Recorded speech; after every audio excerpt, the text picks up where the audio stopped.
Right. क्या हम कह सकते हैं कि जब हम जजेस को like if we go with the advocates mind, तो क्या हम जजेस की पास्ट जजमेंट के बेसिस पे उनको मैनिपुलेट करते हैं या उनको उस बेसिस पे उनकी साइकोलॉजी रीड करते हैं?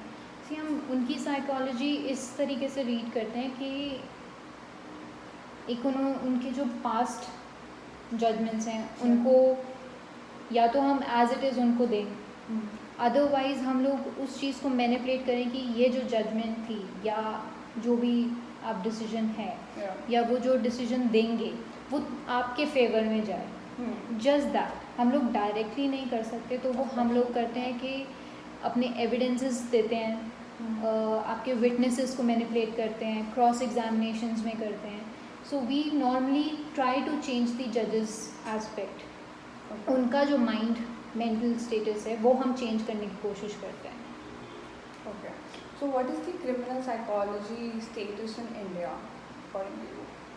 सी criminal psychology in India is not very vast, right. Like आप अगर किसी फॉरेन कंट्री में चले जाओ तो वहाँ पे साइकोलॉजिस्ट होते हैं, that is a very prestigious job to do, and it is not like कि इंडिया में नहीं है। one as well, like being a psychologist is a crucial one because अगर आप किसी को इंटरप्रेट करो, काइंड ऑफ इंटरप्रिटेशन कि उसके दिमाग में क्या है, एंड इन केस आप उस क्रूशियल मैटर में आप कुछ गलत इंटरप्रेट कर दो, so I guess you are playing with someone's life. Exactly, ये इसलिए भी क्रूशियल है कि एक तो आप किसी की लाइफ को प्रॉपरली जज कर रहे हो, दूसरा कभी कभी ऐसा भी होता है कि criminals are born like that. For example आप लोग स्क्रिजोफेनिक देखते हो, इट इज़ नॉट दैट कि स्क्रिजोफेनिक इज़ अ मेंटल डिसऑर्डर और it is a mental disorder, but वो पर्सनैलिटी डेवलप नहीं करता। मतलब जैसे आप स्प्लिट पर्सनैलिटी जैसे कहते हो, इट इज़ नॉट,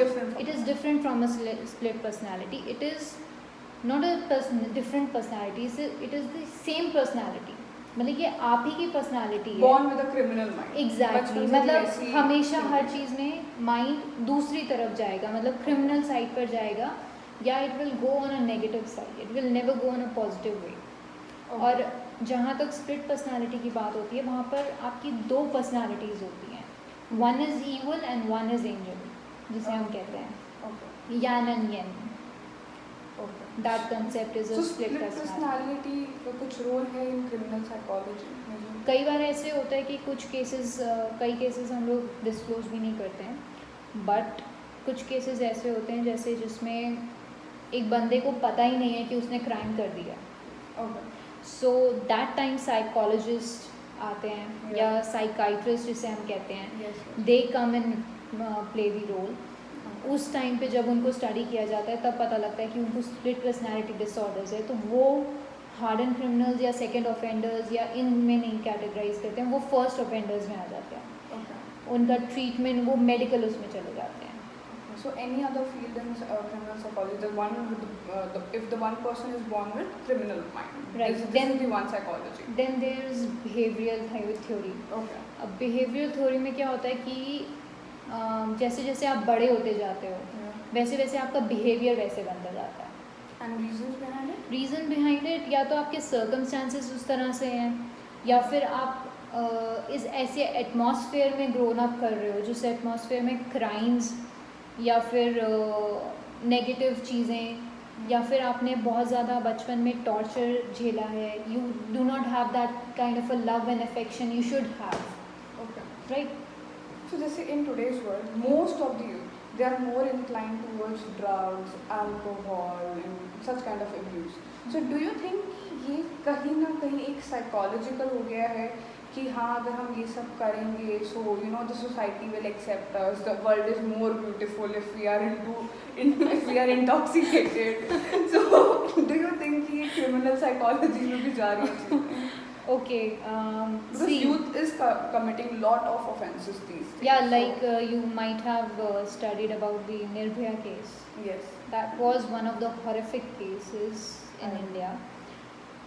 अब उसमें 2 teenagers थे and the other ones are not that old. But जहाँ तक मेरी सोच जाती है या जहाँ तक मैं समझ सकती हूँ, तो they were वो अपनी एज से पहले ही बड़े हो चुके थे, Yes. Right. They were exposed to these facts कि a girl has to be treated like a material, Yeah. Right. That was an case कि जिसको हम डिस्क्राइब भी नहीं कर सकते. Basically, they have that mentality. They have that mind set, they do not have that mentality, they have their mind set कि हमने ऐसा करना ही करना है, Okay. राइट. आपने देखा सुना होगा कि उस केस के एक बच्चे ने जेल में सुसाइड कमिट कर दिया था. Not because he was guilty about the crime, he was just do not wanted to live in the circumstances or the environment of the jail. Just that was the reason he committed suicide, right. क्योंकि So वो लोग basically वो सजा से डर रहा था, crime से नहीं डर रहा था जो उसने किया था. Right, Right. वो क्राइम से उसको उस क्राइम का कोई Guilt दुख नहीं नहीं था, गिल्ट नहीं था, कुछ भी नहीं था. सो ऐसे क्रिमिनल्स होते हैं जिनको इन चीज़ों का कोई गिल्ट नहीं होता, तो वो हमारे आ जाते हैं हार्डन क्रिमिनल्स या रेगुलर ऑफेंडर्स में, Okay. जिनको गिल्ट नहीं होता है. So, according to you, you would like to give any advice to the people who are watching our video, like what they have a scope in India if they want to go with criminal psychology? See, there is a lot of scope. They can join our Air Force, they can join our other forces, they can opt for our police academies, they can discover this psychologist, or they can be an expert witnesses which are specialized in studying cases and are called by our trial sessions, Okay. right, to judge the environment. Then there are policy makers which are required to make And what are the education qualifications required to get enrolled in these job opportunities? BA, MA, BSc, MSc. General, matlab if you have to go in any academy, like any armed forces, then your general studies doesn't matter. You have to give separate exams. Yeah, right, exactly. But if you have to particularly qualify in this field, then there is forensic science also, in which you study fingerprints, proper brain functioning, and that kind of thing. So, that's it. Thank you.